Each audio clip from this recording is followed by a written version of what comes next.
На днях в Казахстане будет принято окончательное решение относительно законопроекта, касающегося изменения пенсионного возраста женщин. «Чайка» решила выяснить мнение балхашцев по этому поводу. Горожанам мы задали всего два вопроса. Насколько обоснованным вы считаете увеличение пенсионного возраста женщин до 63 лет и как это отразится непосредственно на вашей жизни?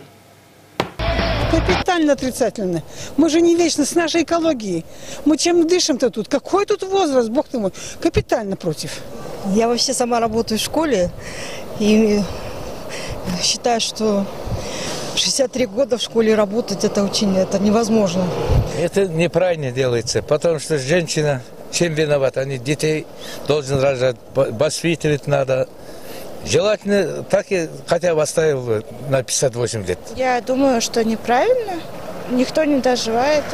Я считаю, что это у этого мальчика, которого показывали по телевизору и бросали яйцами, он заслужил это.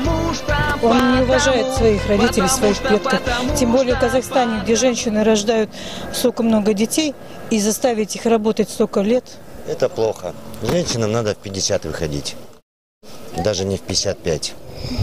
Ну, потому что если будет много мама работать, тогда и будет все хорошо в семье, и деньги, все будет. Я на себе это просто представляю, как это будет.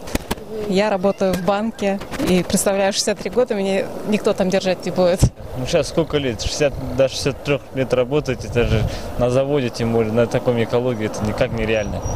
Не доживут люди просто так. Наши женщины выдержат сколько хочешь, но дело в том, что потом уже просто...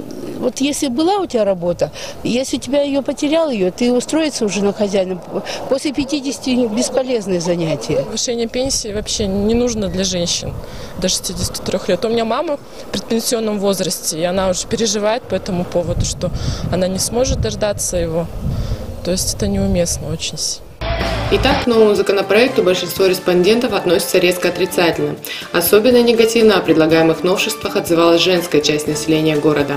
Как показал опрос, многие жительницы Балхаша не верят, что при условии принятия закона до пенсионного возраста вообще смогут дожить. Ирина Лехех, Юрий Халер. Специально для «Чайки».